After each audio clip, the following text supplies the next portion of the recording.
Cute. Unajua wewe ni mzuri sana mwanamke wangu. Hakika nimefurahi sana kuwa pamoja na wewe. Najivunia uwepo wako kwa sababu naamini nimeshinda wanaume wengi sana kwenye vita ya kukupata wewe. Unajua kuna muda najiuliza nimewezaje? Kwa sababu mimi naamini kuna wanaume wengine ni handsome kushinda hata mimi. Lakini umewakataa wote kwa sababu yangu. Nakupenda my love. Nakupenda pia Ravani. Natamani ndoto yetu ya kuja kuoana itimie.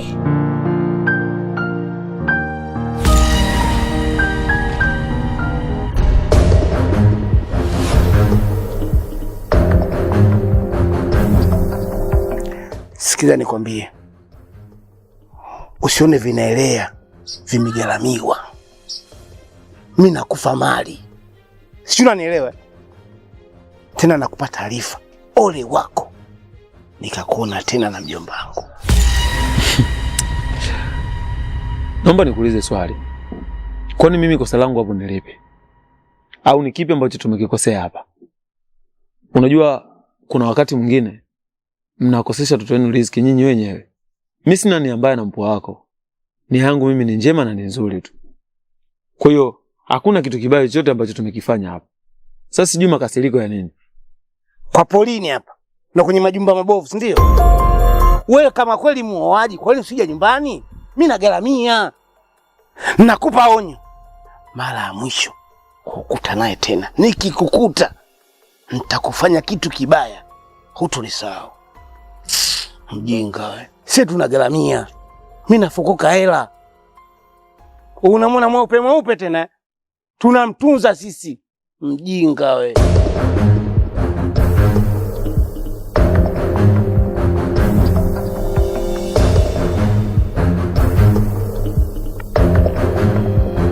Afadhali nimekutana na wewe. Maana kuna jambo nataka nikwambie.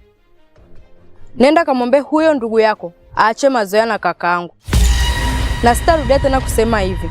Alafu siwezi kuwa na wifi kama yule. Wifi ana muonekano. Nenda kamwambie huyo ndugu yako litamkuta jambo. Hivi unakisikia unachokiongea kweli? Unaoyaongea hayo na umri wako vinaendana? Wewe bado mtoto mdogo sana. Hujafikia hatua ya kuniongelesha mimi kama hivyo. Kuwa na adabu. Umenielewa? Jua unaongea na mtu mzima, uongee na mtoto mwenzio.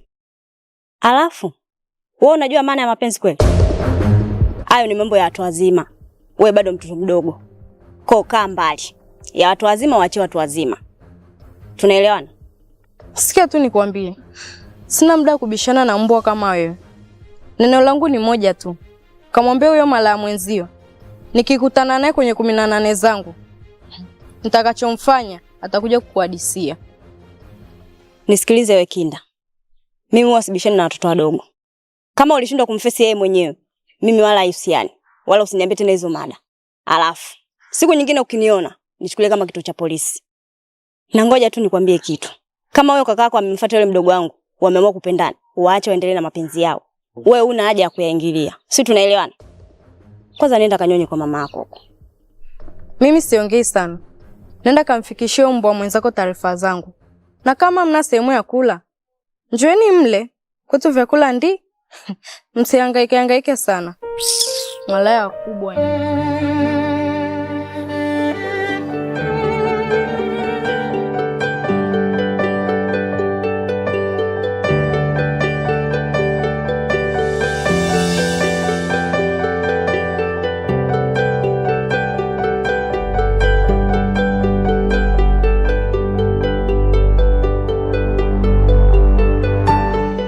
Vipi mzee? Samahani ndugu yangu. Unajua nimechelewa kwa sababu kule mtaani tunaelewa mazingira. Kwa hiyo lazima kuna vitu niviweke sawa kisha hapo ndo nije. Ila naamini sio mbaya hapo mwenyewe. Mwanangu acha tu mshikaji wangu. Yaani nimetoka kwenye mood kabisa yani mwenzio. Sasa tatizo nini? Maana unazunguka tu. Hebu nenda straight mzee nikuelewe. Kuna changamoto gani? Hivi unajua kama nimekutana na yule mshamba yule. Yule mjomba wao yule madem. Huwezi amini mwanangu ameniletea noma kinyama yani. Yaani mpaka kwenye issue ambayo nimekupigia simu kwamba tukafanya kazi, shanitoa kabisa hata kwenye mood. Yaani sipo kabisa yani. Kwa sababu mimi nilikuwa nimekaa ndichi na mama mtu. Si umeelewa?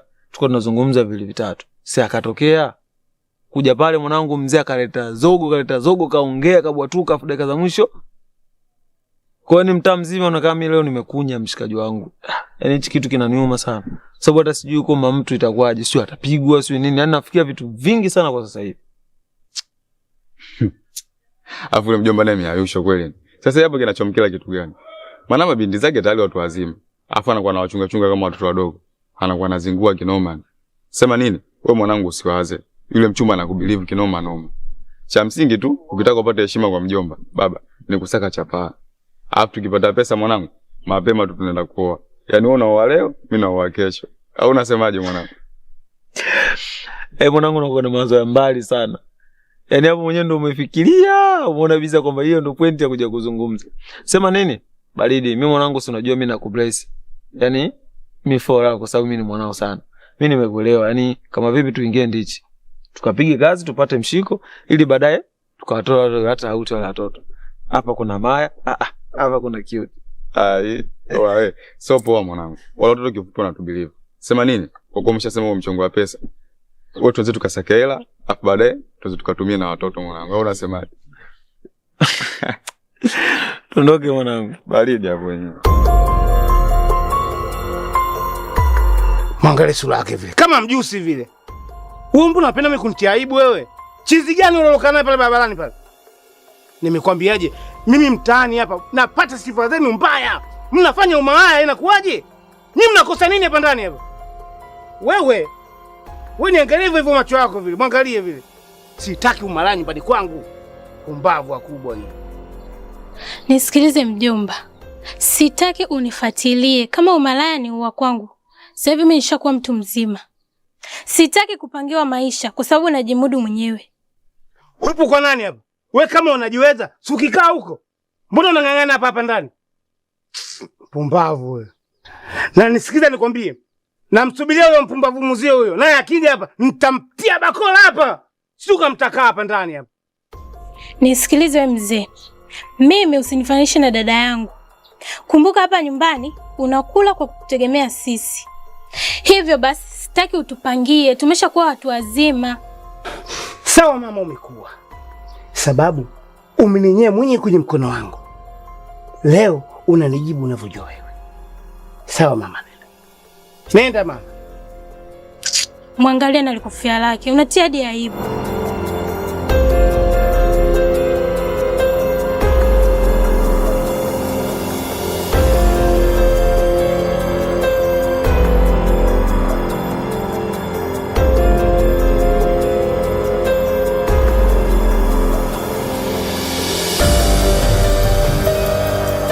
Kaka, hivi kwa nini upende kunielewa mimi mdogo wako? Kila siku nakwambia achana mazoea sijui na huyo cute. Ndo nani? Ndo mbwa gani? Alafu nakwambia unanipandishia kibezi, si ndio? Mimi ni mdogo wako lakini unatakiwa unisikilize. Hivyo ni kaka aina gani? Laya, nafahamu unachozungumza. Najua unaongea hivyo kwa sababu unamtetea kaka yako. Lakini tambua hata mimi mwenyewe nakupenda sana mdogo wangu. Lakini kwenye hili siwezi kukusikiliza hata kidogo. Kwa sababu umri wako na vitu ambavyo unavizungumza ni vitu viwili tofauti. Hakuna mtu ambaye anaweza kushaurika kwenye mapenzi. Nampenda cute, ndo mwanamke wa ndoto yangu. Ni mtu pekee ambaye amenifanya kwa muda mfupi kuwa na faraja na amani. Iweje leo wewe mkatae? Na hichi kitu ndo ambacho tumetoka kupigizana makelele tu ndani sasa hivi. Sasa basi, naomba uniache. Usinivuruge kabisa. Si umeelewa? Ndugu yangu, leo nina jambo muhimu nahitaji kuongea na wewe. Katika pitapita zangu nilikutana na mdogo wa Kilavani. Na kuna jambo aliniambia kukuhusu. Anachotaka uachane na kaka yake, yaani uvunje mahusiano uliokuwa nayo. Hivyo basi, mimi kama dadako nakushauri uachane na yule mwanaume. La sivyo litakukuta jambo.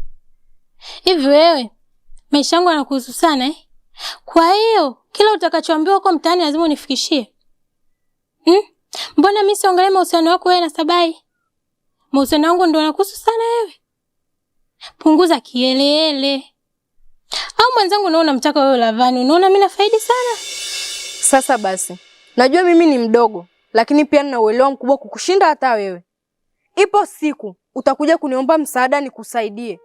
Pindi ambapo msichana wako sijui Cute ameshakuharibu kabisa na kuapia kakaangu. Niko nyuma ya hii nyumba yetu. Utakuja siku moja, muone kwanza. Wewe, naona sasa unanipanda kichwani. Naomba unisikilize tena unielewe. Nimeshakwambia sitaki kukushauriwa. Kama mimi kakako nimemchagua Cute, basi hata wewe pia unatakiwa huyo Cute pia umchague na kumpenda. Na ndo tayari kakako nimeshazama na ndo wifi yako. Hivyo basi, sidhani kama kuna jambo lolote la kujadili kwa muda huu. Na hisi utakuwa umenielewa. Siwezi kukubaliana na kitu ambacho wewe unachokizungumza. Kwanza hata sijui kwa nini unamchukia mtoto wa watu. Amekukosea nini? Akija hapa lazima kubebea zawadi anakuletea. Lakini leo hiyo wewe ndo wa kwanza kumchukia. Wewe unasikiza maneno ya watu mtaani? Ni sawa kaka. Mimi ninafanya haya yote ili kukutetea wewe kakaangu. Yule mwanamke sifa zake zote hapa mtaani ni chafu. Nashangaa tena unavyojiingiza kwake. Kakaangu, unajitafutia matatizo wewe.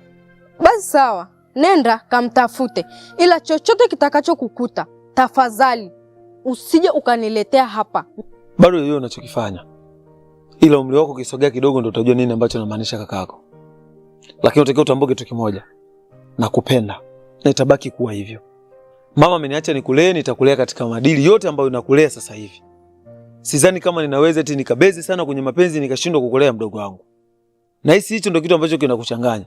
Kwamba kaka akiwa kule, mimi hata nijali tena. Wewe utabaki kuwa mdogo wangu na nitakujali masaa 24. Mpaka ndoto zako, kila ndoto nilokuahidi kutimia, itatimia. Nakupenda. We nenda tu. Yaani atakayo kukuta utajuta. Ni kakangu anaenda kuharibika.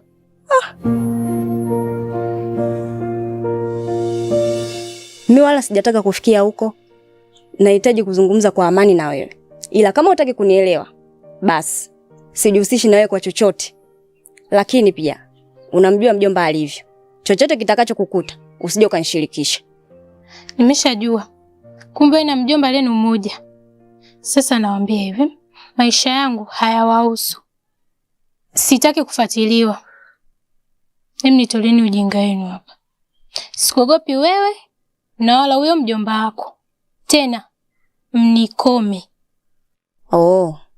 Ila kumbuka unaongea na dadako. Uongee na mtoto mwenzio. Usijisahaulishi kwa hilo. Huo mwili wako wala usikubabaishi. Mimi nitabaki kuwa dadako tu. Mimi nitoleni ujinga wenu hapa.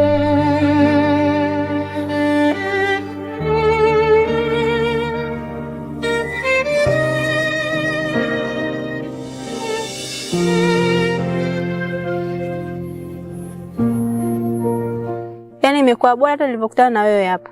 Kwa sababu mguu hapa nilikuwa nakuja nyumbani kwako. Kuna jambo ambalo mimi linanitatiza sana kwenye akili yangu. Na jambo lenyewe ni kuhusu mwanamke wako. Huyo Mwanabuko wako. Naomba ukamwambie aache mazoea na bwana wangu.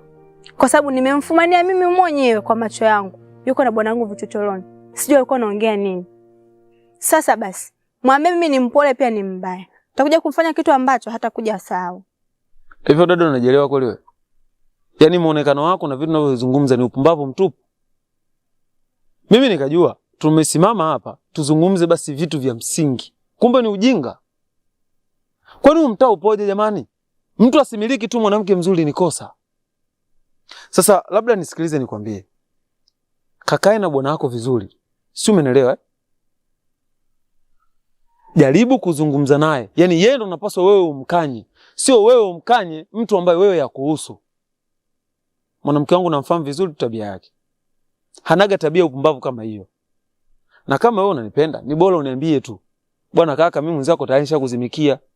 Ukiangalia mimi mwanamke wangu hana komo kama lako.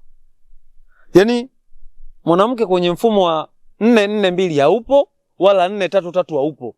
Hujulikani unaenda huku wala unaenda huku. Sasa basi ukome siku nyingine. Na nenda kawaambia wapumbavu wenzako mtaani kwamba haya mahusiano sio ya kuingilia kabisa yani. Hii inadhihirisha kwamba Ni jinsi gani ulivyokuwa ndezi kwa huyo mwanamke wako. Umeshindwa kukaa naye chini ukamfundisha tabia njema mpaka anaanza kupalamia wanaume za watu huko njiani, si ndio? Sasa sikiliza nikwambie. Mimi nimetumia heshima na busara nikaamua nikufuate. Lakini wewe unafanya kazi ya kunichambua juu mpaka chini. Sawa. Ila iko hivi. Naona umeshindwa kumridhisha. Mpaka ameamua kutembea mtaani kutafuta wanaume ambao wanaweza kumridhisha. Wanaume ambao mashine zao zinafanya kazi. Sasa sikia. Nitakapomkuta mahali popote, hili halijaisha. Takuja kumfanya sura yake itakuwa nyekundu kama nyanya. Siku akija hapa amevimba manundu, usije ukakaa kwa nishangaa. Oh. Basi sawa. Mimi labda nikwambie kitu kimoja. Kama mnahitaji kuanzisha vita ya Iran, sasa jaribuni kumgusa. Yaani hata nywele yake hii moja. Mtakuja kujua upande wangu mimi wa pili upoje. Sikuwahi kuingiliwa kwenye maisha yangu. Sio mimi na dadangu. Na kuheshimu, jaribu basi na wewe pia kujiheshimu. Lakini yote kwa yote mimi nitakaa naye pia yeye chini. Nitamwelekeza kibinadamu. Lakini kwa upande wangu mimi siamini kabisa hicho ambacho wewe unakizungumza. Jaribu kukaa na bwana wako ndo uongee naye. Alafu mapenzi hayahitaji wivu dadangu.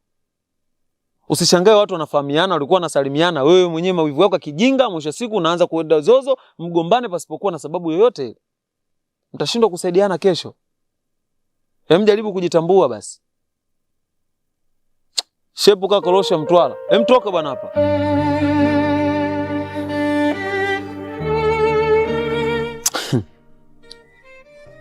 Jamani. Hasa mtu mwenye matako kama matufuku nyungu. Apendwa na nani?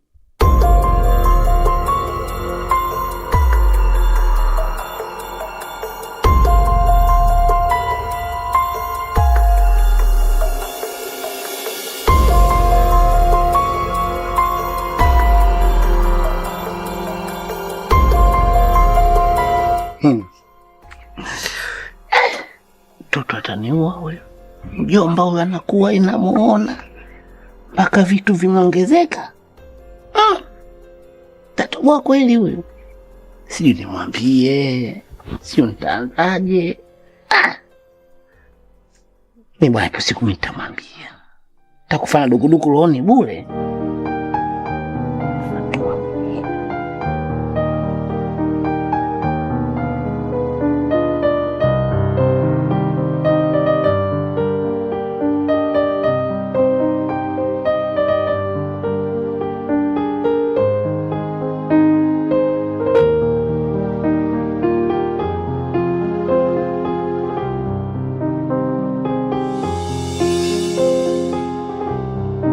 Sabai mpenzi wangu. Nimekaa hapa muda mrefu sana na kusubiria, lakini umechelewa kufika. Unajua nilikuwa nasubiri hiyo hela ili niende nikamalize matatizo yangu nyumbani. Na unajua kabisa sina tegemezi lingine zaidi yako. Kwa nini umechelewa kufika? Mamtu, wewe mwenyewe unajua mimi harakati zangu. Mimi napambana tu. Sio kama nina ajira labda mwisho wa mwezi naingiza hela, no.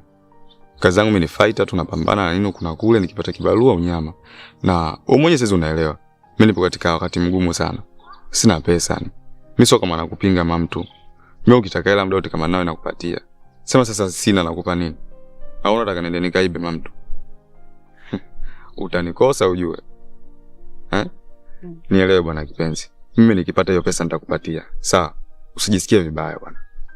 Sawa, mimi nimekuelewa. Na kuombea tu upambane ili uweze kuipata hiyo hela.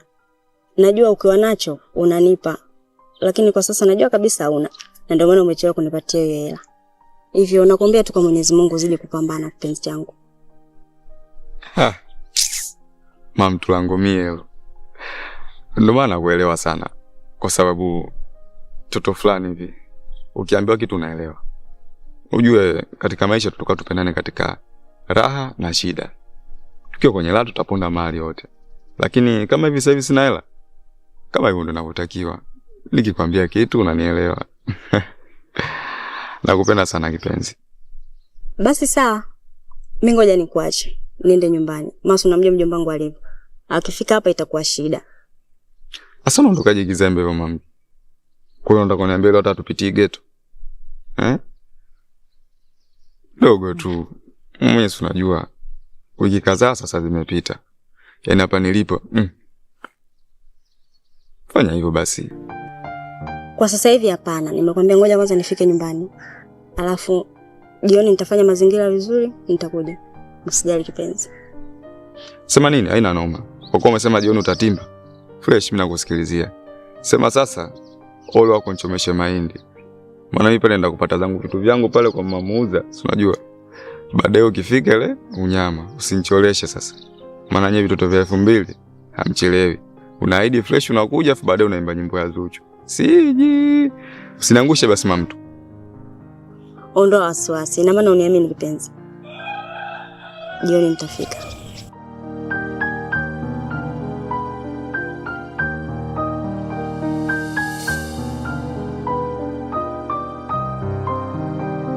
Ndio madam, nimesikiza wito wako, maana simu ilikuwa ghafla sana. Vipi, kuna tatizo gani? Kuna kazi nataka nikupatie. Na ukifanya vizuri hiyo kazi, nitakuwa na zawadi nzuri kwa ajili yako. Ni kazi gani unataka kunipa? Maana sijatarajia kama itakuwa hivyo. Nadhani dadangu Maya unamfahamu. Na Sabai pia unamfahamu. Nataka unisaidie kuharibu mahusiano yao. Kwa sababu mimi binafsi support kabisa ile mahusiano. Mimi nahisi sio jambo la msingi. Maana hiyo kazi yako sidhani kama naweza kuifanya. Uenda nitahatarisha maisha ya mtu. Hayo mengine hayakuhusu. Kwa sababu ni ya kifamilia. Wewe niambie kama utafanya hiyo kazi au utafanya nimtafute mtu mwingine. Basi sawa. Nipe muda. Kazi yako mimi nitaifanya. Acha mimi nikuache niondoke.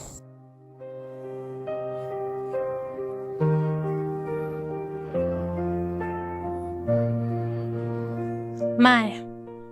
Sasa nenda kuharibu mahusiano yako na tutaona ujanja wako upo wapi.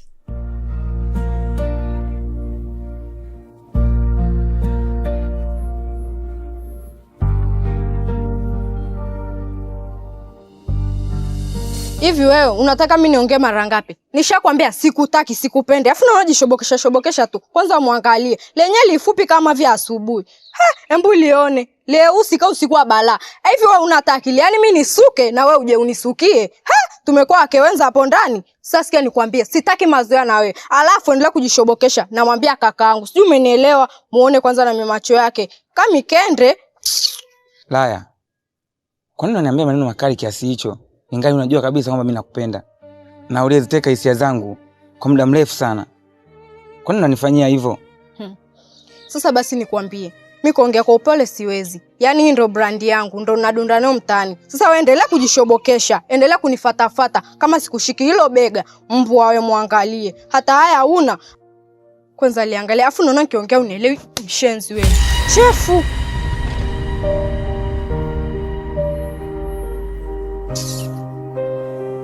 Laya.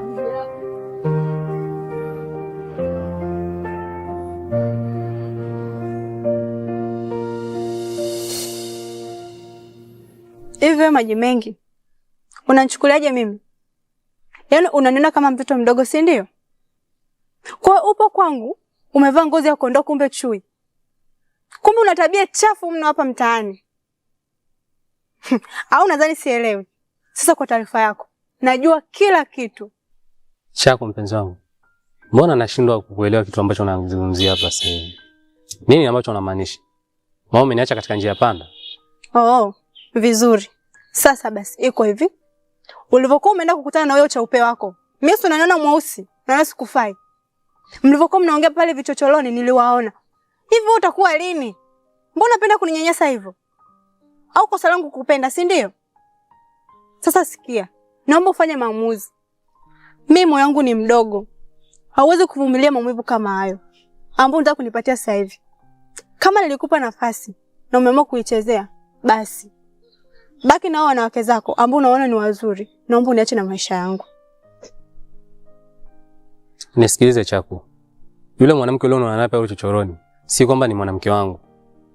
Tambua mwanamke anayempenda ni wewe. Yule kuna kazi tulikuwa tunazungumza pale upeana mission. Hicho unachokifikiria kiko tofauti na kile ambacho ulikiona. Kwa jaribu tu kunielewa. Kwa ndo mwanamke anayekupenda. Yule ni kazi tu amenipa. Oh, eti kazi. Kwa siku hizi kazi mnapeana vichochoroni. Tangu lini umeanza kupewa kazi na watoto wa kike?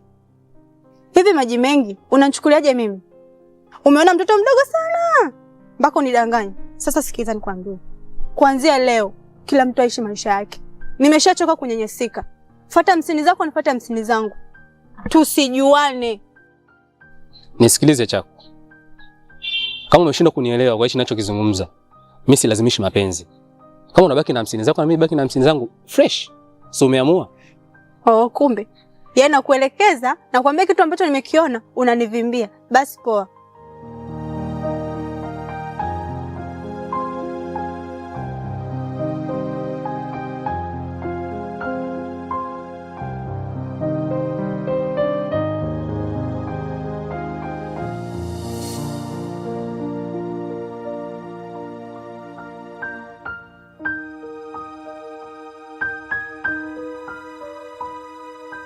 Habari yako Shem?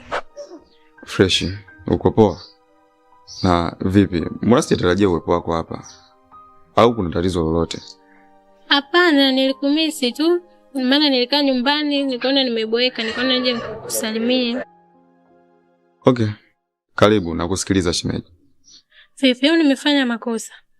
Maana naona kama umekasirika. No, kwa nini nisipende uwepo wako? Unajua ni shemeji yangu na hapa ni nyumbani kwako pia. Kwa hivyo muda wote unakaribishwa. Mimi sidhani kama kuna tatizo hapo Shem. Kwa hiyo usijali kuhusu hilo. Afu ujue mwenzio unachukia unavyoniita Shem. Kuna ujue jina langu mpaka uniita Shem? Sijakuelewa shemeji. Kwa nini sasa nisikuite Shem? Maana mimi ni mwanaume wa dada yako. Kwa hiyo sidhani kama kuna tatizo hapo. Okay. Basi sawa. Ila Sabai, huwezi amini. Maya siku hizi mbadilika sana. Yaani mtaa mzima unajua kwamba yeye ni malaya. Hivi mnamng'ang'ania nini? Cheke ulivyokuwa handsome. Ukipita mtaani mwanamke yoyote unampata. Kwa nini Maya? Okay. Huenda mapenzi upofu. Mimi nipo kwa ajili yako. Pia tayari utanitafuta.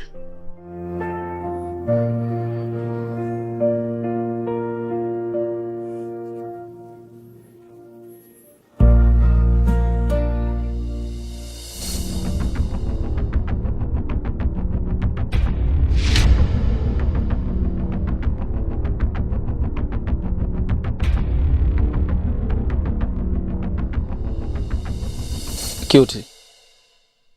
Mbona simu zangu upokei? Wala SMS zangu ujibu? Kwa nini umebadilika kiasi hicho? Kuna kitu chochote ambacho nimekukwaza au nimeenda tofauti ambacho binafsi akija kupendeza kutoka kwangu? Unajua mimi na wewe ni wapenzi. Kwa hiyo kama kuna vitu ambavyo vimeenda tofauti, tafadhali ni bora uniambie kuliko kunipa maumivu kama haya. Hivi Lavani, una akili kweli wewe? Umewahi ninunulia vocha? Hii simu ninayoitumia unaijua bei yake? Yaani from nowhere tu unakuja unanifokea. Kwani lazima ujibiwe message? Niko busy na kazi ndio maana sijibu message. Unakosea sana ukisema hivyo. Tambua mimi ni mpenzi wako. Lakini pia nina kila sababu ya kukuuliza ambapo naona kitu kimeenda tofauti. Mbona mara kwanza ukua hivi? Nilikuwa nikikupigia simu yangu moja unapokea, nikikutumia message unanijibu. Kwa nini sasa hivi unajibu crash? Afu unaonesha kabisa dhahiri, unaonesha dharau kweli? Au kosa langu mimi nikukupenda? Nimejua kwa nini wewe ni maskini. Yaani wewe wenzako wapo busy kutafuta pesa. Wewe upo busy kuhangaikia mapenzi. Okay. Sikujibu message ni kwa sababu nipo busy na kazi. Nipo busy kutafuta hela. Hapana. Naomba usinifanyie hivyo Cute. Kukosa kwangu pesa isiwe sababu ya wewe kuninyanyasa kiasi hicho. Tambua ndo faraja yangu. Wewe ndo mtu ambaye unatakiwa kunitia moyo kila wakati. Unaponijibu majibu kama hayo, binafsi najisikia vibaya. Haya sasa. Kama wewe unanijibu majibu kama hayo, ni nani ambaye anaweza kuweza kufunika madhaifu yangu? Hakuna mwanamke yoyote isipokuwa ni wewe. Hem, jaribu kunielewa hata angalau hata kidogo. Wewe, naomba unisikilize. Utachagua moja kati ya mawili. Ni kuache na maisha yako ama uendelee kunivumilia nisikujibu message.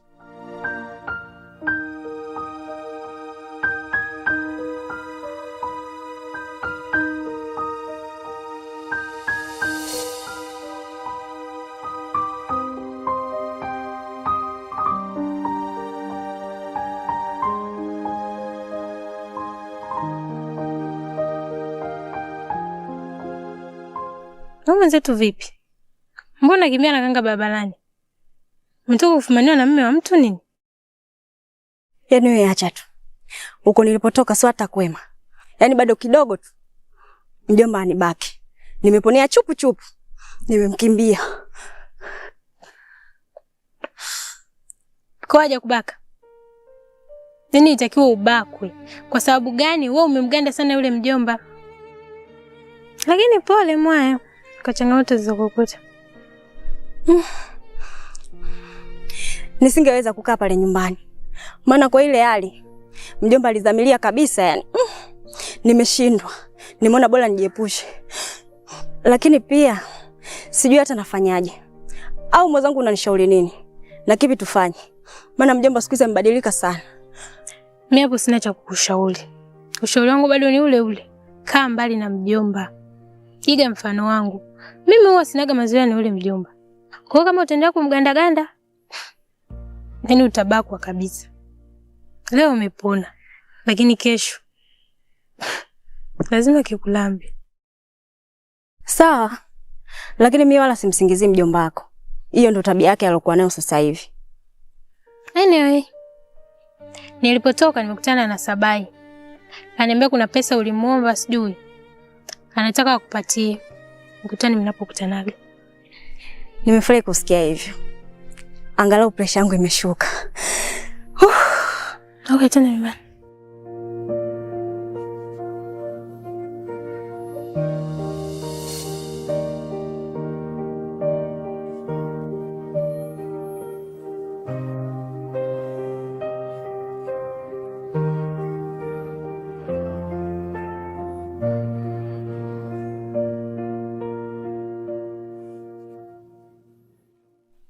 Mambo zenu warembo. Poa. Nina imani hapo mmekaa mnasubiri usafiri. Naweza nikaskoti babani? Subiri. Wewe naye vipi? Yaani mtu mjuu mfahamu alafu natakataka kupewa lift. Haya tukienda kuuzwa. Au sikisa hivyo watu wanachuna ngozi. Dada yangu. Au maneno unaosema mimi nafanania naye?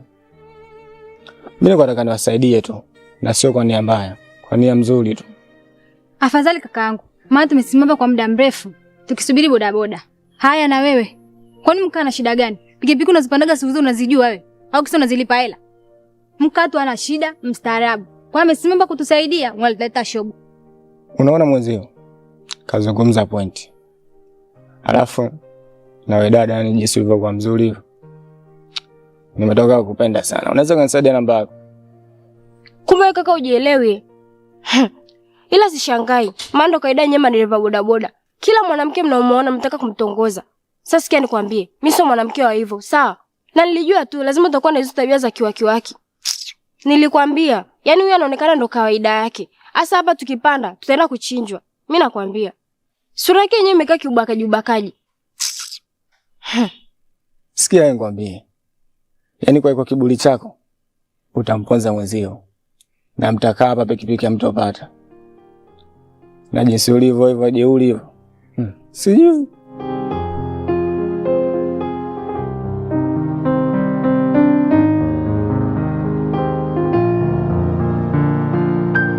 Haya sasa.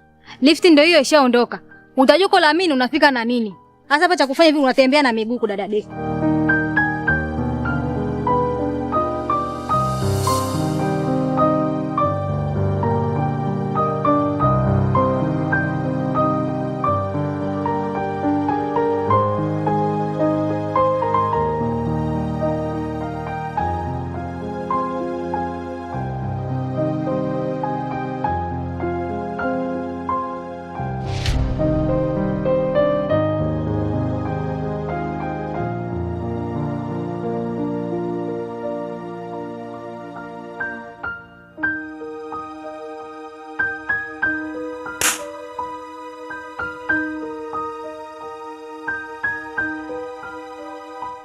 Hivyo kaka chizi Una akili sawa sawa?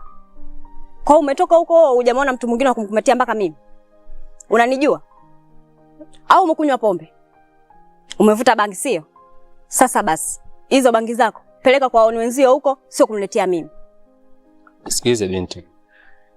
Najua muda mrefu nilikuwa nakufuatilia. na moyo wangu umeshakupenda. Hem, jaribu kunipa nafasi basi. Kumbe za mwamwe au jitambui. Unanipenda, unanijua mimi? Sasa nisikilize. Kama kunipenda mimi, sihitaji upendo wako. Nenda kampende mamako mzazi.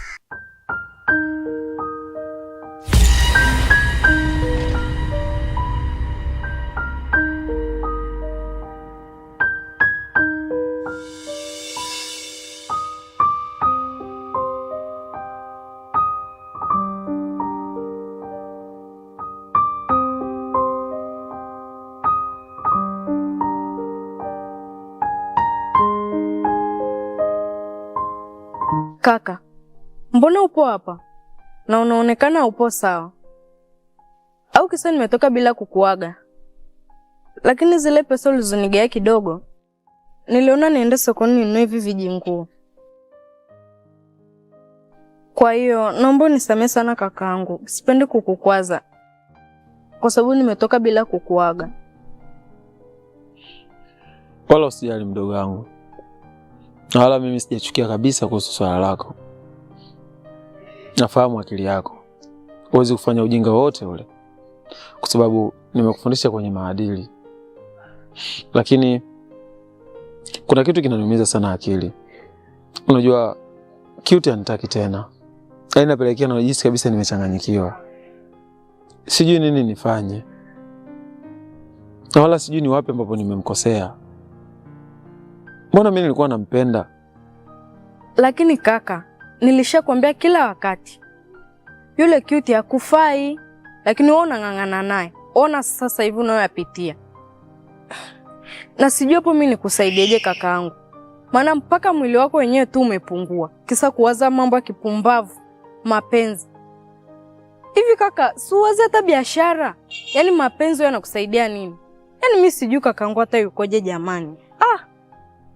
Sasa mimi nikusaidieje hapo kaka? Nilishakwambia zaidi ya mara 3 mara 4, lakini wewe mwenyewe hutaki kunielewa. Hayo ni ya kwako. Yaani unaniumiza sana. Kama ni moyo, nipende mimi. Mimi mbona nakupenda mdogo wako? Ni kweli unayosema. Lakini unatakiwa kutambua kitu kimoja. Mapenzi yana thamani kubwa sana kwenye maisha ya mwanadamu. Yaani anachukua nafasi kubwa sana. Wewe umri wako bado mtoto. Haujui nini maana ya mapenzi. Wala hujui kupenda. Na ndio maana unasema hivyo. Lakini moyo wangu unapitia maumivu makubwa sana kwa sasa hivi. Kwa sababu ni mwanamke ambaye mimi nilimpenda. Na tulipanga vitu vingi sana mimi na yeye. Kiukweli wakati mara kwanza unaniambia kuhusu yeye, niliona kama unamuonea. Lakini kwa sasa ndo naamini sasa. Hivi basi. Acha nikupende peke yako mdogo wangu. Kuanzia leo nahakikisha kuwa kaka mwema na mzuri kwako. Hapo ndo ninapokukubaliki kakaangu. Yaani mapenzi sikuchanganye kabisa yakakutoa kwenye reli. Achana nao wanawake. Kwanza wapo wengi wazuri. Mimi sijui tu nafeli wapi. Basi twende kakaangu. Maana umekaa hapo hadi unatia huruma.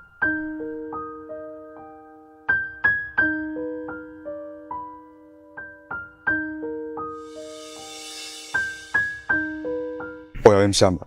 Nadhani hizo mara ya kwanza mimi naye kukutana. Nilikukuta pale ukiwa na demu wangu. Sasa basi, mimi nikuombe kitu kimoja. Naomba uachane na mwanamke wangu. Kwa sababu mimi yule mwanamke nampenda sana. Na nimewekeza. Mimi nafahamika kwao na yeye anatambulika kwetu. Sasa kwa nini unataka kutugombanisha? Alafu unataka kutambua mimi ni mwanaume mwenzio.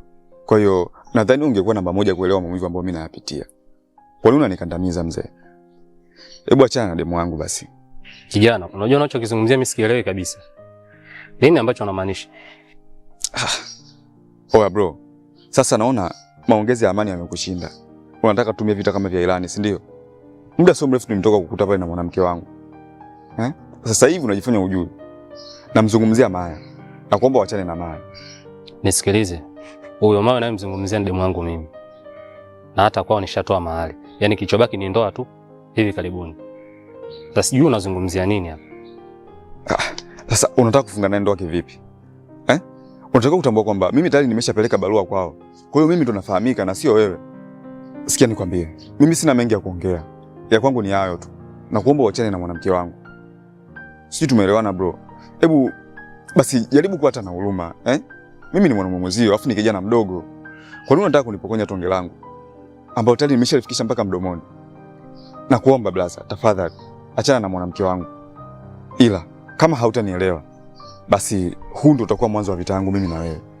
Nadhani umenielewa.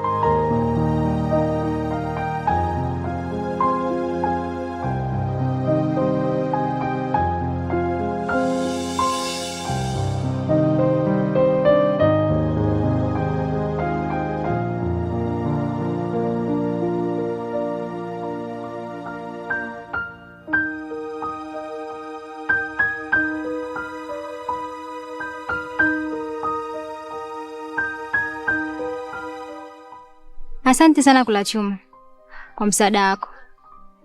Na pia naomba msamehe sana rafiki yangu kwa maneno aliyokuambia asubuhi. Najua hajakupendeza. Usijali kwa hilo. Na mimi nimefanya hivi kwa sababu ya shoga yako. Naomba umfikishie salamu zangu. Na umwambie kwamba mimi si mtu mbaya na anampenda sana. Na niko tayari kumhudumia kwa kitu chochote kile anachohitaji. Usijali. Nitamwambia. Ijapokuwa na kiburi kama ulivyomwona asubuhi. Ila nitajitahidi nitaongea naye mpaka atanielewa. Ikiwezekana nitamwibia namba nje nikuletee simu yangu wewe. Utafanya vizuri sana. Na hivi ulisema unaitwa nani wewe? Naitwa Roy. Roy. Basi kama utafanya hivyo, mimi nitakupa zawadi. Na umwambie kuhusu mimi. Sina shida kabisa. Ila Kula Chuma, ni kwa nini yeye na sio mimi? Kwani mimi na shida gani au ni kitu gani amenizidi? Hebu nitazame. Kwani mimi sifani kupendwa labda au kuwa na wewe? Na kama mwanamke mwenyewe hataki, yani kumforce. Mimi nipo kwa ajili yako. Mimi nampenda rafiki yako. Kwa hiyo naomba kwanza nikupatie kiasi cha pesa ukampe.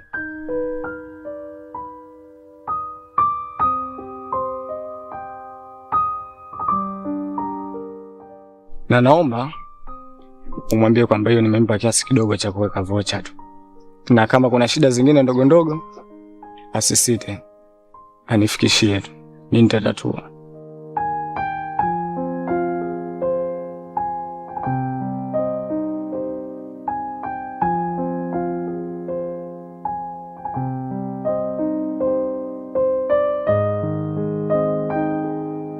Roy, mimi nimpe Lucky hii pesa.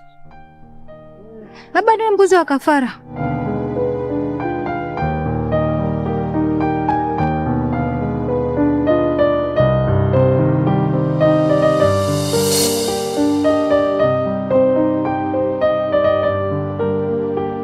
Unajua nini maji mengi? Mwanangu, kuna demu nimetoka kukutana naye hapo. Huyo demu mwanangu kanichana mbele za watu. Wangu sielewi sijui nifanyeje hapo. Alafu demu namkubali sana. Asa demu anakataa vipi mshikaji wangu? Wewe si msanii wewe.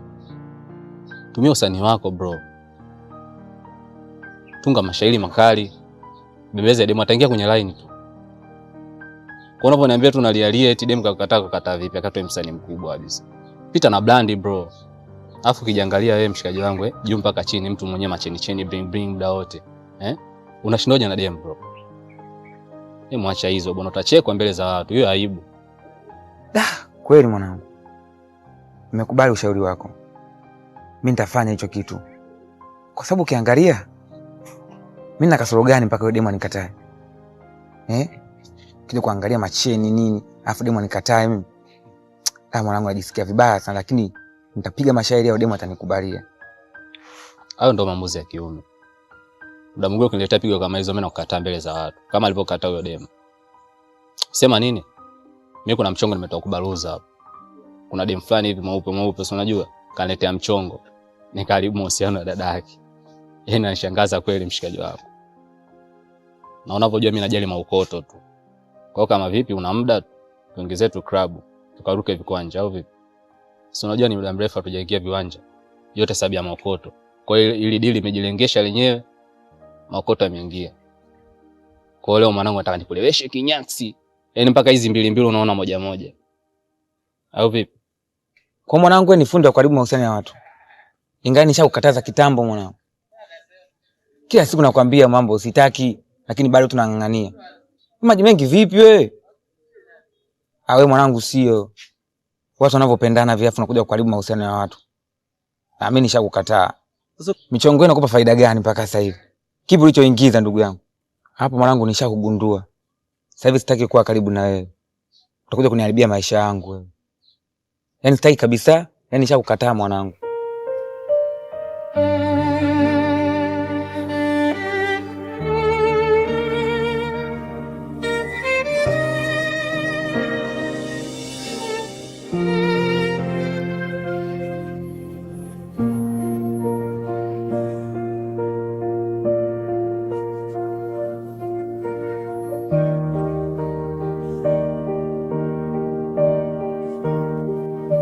Wewe mwanamke, umefuata nini hapa?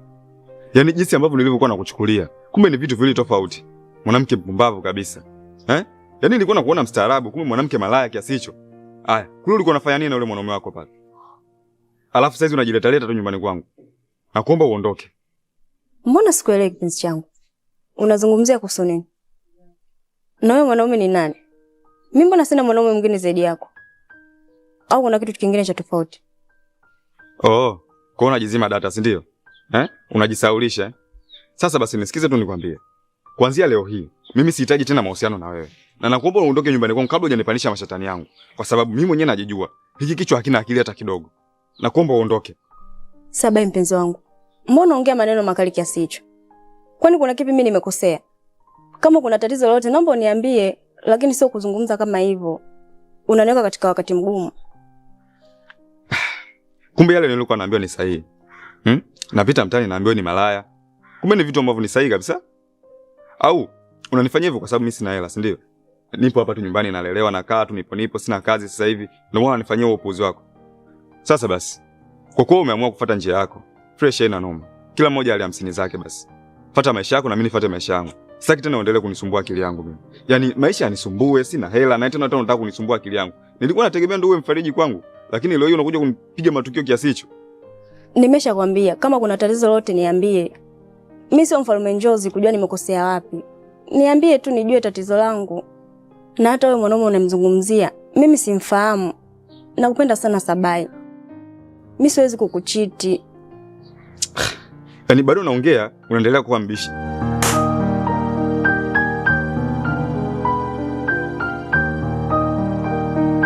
Toka nyumbani kwangu bwana.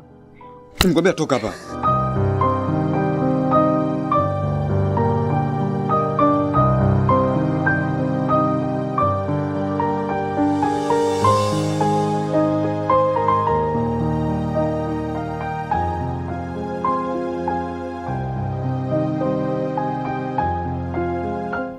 Brother. Samahani sana kwa kusimamisha hapa. Nitamani sana kuonana na wewe siku moja. Kuna baadhi ya vitu zungumze. Unajua sisi ni watu wa kiume. Kwa kuna muda mwingine tunapaswa kuambiana ukweli kuliko kufichana. Sidhani kama inaweza kusaidia kitu. Nilikutana na mwanamke wako ambaye anaitwa Chako. Alikuja kwangu, alikuwa na malalamiko yake kwamba wewe unatembea na mwanamke wangu. Kwa hiyo yeye kama mtoto wa kike kidogo ilimpa wakati mgumu sana na kumuuma ndani ya moyo wake. Kwa hiyo akaona njia sahihi ya kupoza machungu yake ni kunifikishia mimi taarifa. Hivyo basi, kila mtu ameumbwa kuwa na hisia. Alafu kila mtu ana maamuzi yake. Lakini kuna wakati mwingine unatakiwa kutambua hisia za mtu. Okay. Labda ni yeye. Je, kwa upande wangu sidhani kama ulichofanya ni kitu sawa. Kitu kimoja bro nikwambie. Chako ni mwanamke anayempenda. Alafu pia ni mtu mwenye wivu, si unajua? Hizi taarifa alizo kufikishia, mimi sidhani kama za ukweli. Mwanamke wako kuna misha alinipatia. Je, unaweza kunielekeza hiyo ni kazi gani ambayo amekupa? Mimi sidhani kama kuna haja. Uelewa tu hivyo. Ile sikuchanganye sana kwamba mimi labda mke wako nilikuwa na mtongoza. No. Ni hayo tu kwa machache ambayo aliniambia kwamba kuna mission inabidi nifuatilie juu ya ndugu yake. Oh.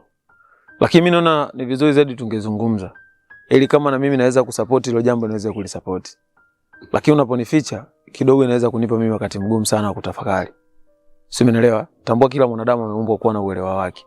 Mwingine akatambua jambo kwa wepesi, mwingine akatambua jambo kwa ugumu wake. Kwa hiyo kwa upande wangu mimi ningeona ni vizuri unielezee tu kuliko kufichana. Unajua sisi ni watu wa kiume. Brother, jaribu kuwa muelewa. Sitaki uko mind sana juu ya hili.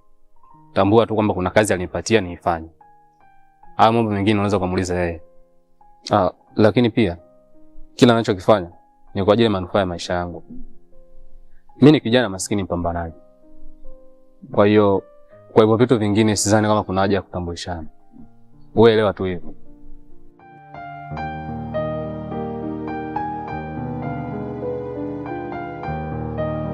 Kuna kazi gani ambayo wewe umepatiwa? Na kuna kitu gani ambacho kiko nyuma ya pazia ambacho mimi sikifahamu? Mtajua.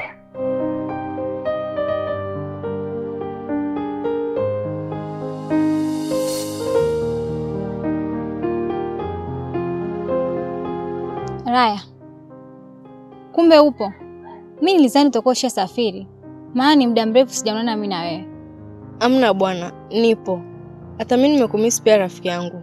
Sema tu ni ubize. Si unajua pale nyumbani naishi na kakaangu. Yaani ananichanganya hatari, yaani hata sielewi hapa nikwambieje. Si unamjua yule mwanamke wake cute sijui. Yaani amemvuruga, yaani hapa ninapokuelezea kakaangu asikiki aambiliki. Yaani mimi hata sijui unanisaidiaje. Pole sana rafiki yangu. Hizo ndo changamoto za mapenzi. Ila mimi nimetoka kwenye mihangaiko yangu huko. Si unamjua yule rafiki yangu Lucky. Kapata jinga huko, kashindwa kulitumia. Mimi nimeamua kuruka nalo. Na alivyokuwa mjinga sasa. Eti kanipa 2000 nimpelekee Lucky. Mwenzangu kuzurura kwangu kwa mpaka nifikie hapa. Nishaitumia kitambo. Sasa ile buzi lilatoa 2000. Ni buzi au gozi? Wewe buzi naye anaonekana ana njaa. Achana naye njaa kali huyo. Ila nawe shoga yangu upoi. Yaani kuanzia uko shule na kujua mimi mpaka leo hujaacha. Unapoelekea udugu wangu utapata gono. Ila tuachane na hayo. Nishauri basi kuhusu kakaangu. Nifanyaje ili aweze kunielewa. Yaani mimi nachanganyikiwa mwenzako. Cha kushauri hapo mwenzako sina.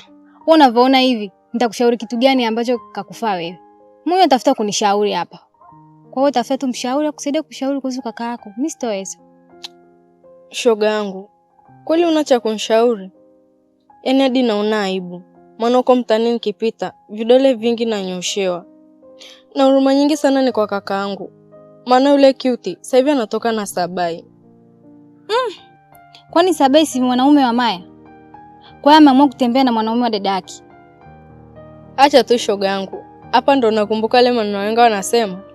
Dunia ya dawa ulimwengu shujaa. Ndo haya leo nayaona. Ndugu yangu. Hebu tuende tu.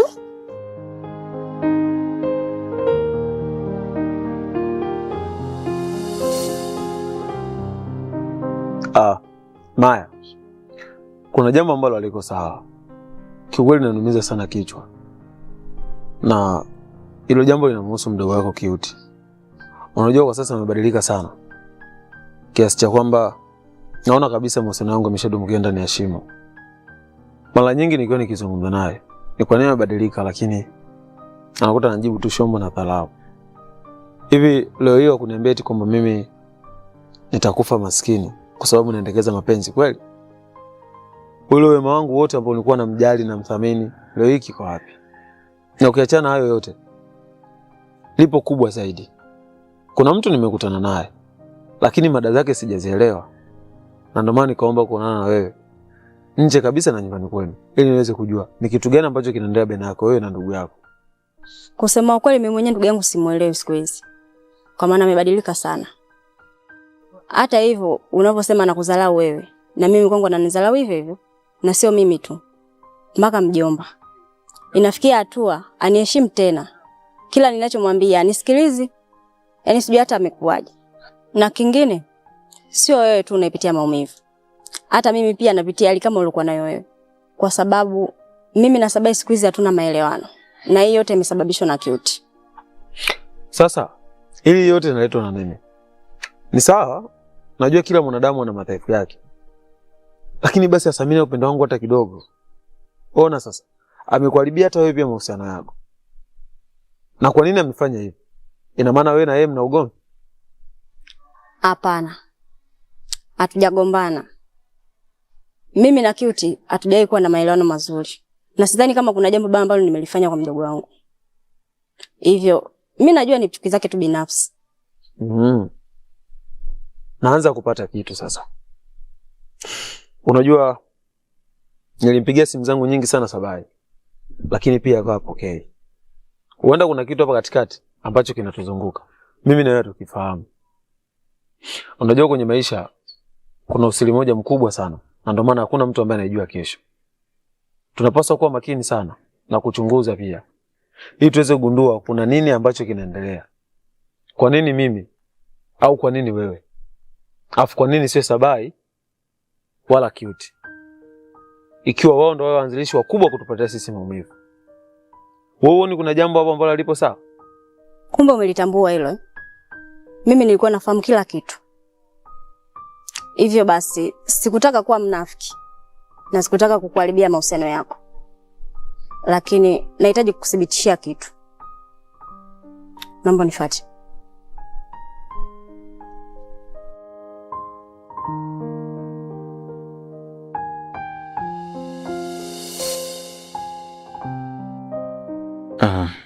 Cute. Kiukweli ni mwanamke mrembo sana. Na of course hata mwenyewe nilikuwa navutiwa sana na wewe.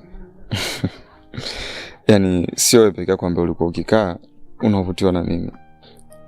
Kitu ambacho kilikuwa kinanikwaza sana ni kukuona wewe upo karibu na Lavani. Lakini kwa sasa nashukuru Mwenyezi Mungu tuko pamoja.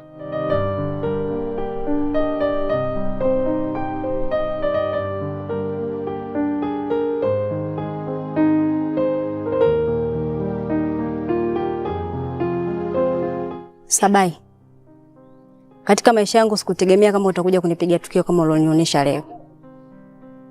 Hakuna mwanaume nilimpa thamani katika maisha yangu kama wewe. Na nilikuamini sana. Ila leo umevunja uaminifu wangu kwako. Kwani kuna kipi nimekukosea? Au lipi kubwa nililolifanya mpaka ukaamua kunilipa ubaya? Cute. Hivi umekosa wanaume wote mpaka kwa shemeji yako? Nilikuamini sana mdogo wangu. Na sikutegemea kama wewe ungeweza kufanya hili ulilofanya hapa. Kipi ambacho umekosa kwa Lavani? Lavani ana kasoro gani mpaka unaamua kumchiti na huyu shemeji yako? Maya, naomba unisikilize. Sabai ni mwanamume nilikuwa nampenda kuliko kitu chochote hapa duniani. Na wewe Lavani hata sijai kumpenda. Na isitoshe haya yote mimi ndio yasababisha.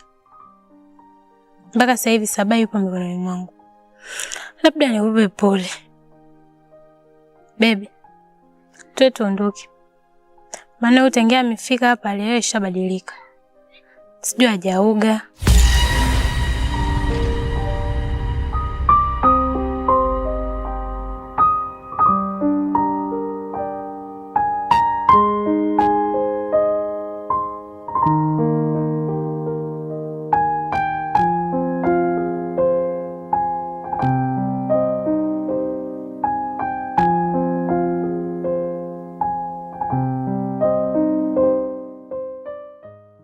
Maya, hatuwezi kuforce mapenzi. Na mama wenyewe kupendana. Mimi na wewe wote ni wahanga. Cha msingi tuangalie tu maisha yetu. Lakini kama utojali, unaweza kunipatia moyo wako. Kwa sababu wao wanahisi kwamba wamefanikiwa wanachokitaka. Ila kwangu mimi naweza kusema ndo kwanza safari bado ndio inaanza. Sabai amekuacha wewe. Na ukizingatia Cute pia ameniacha mimi. Kwa tukiunganisha baina yangu mimi na wewe, inaweza kuwa kapu nzuri sana. Hii ndo maana halisi ya kusema pangu pangua.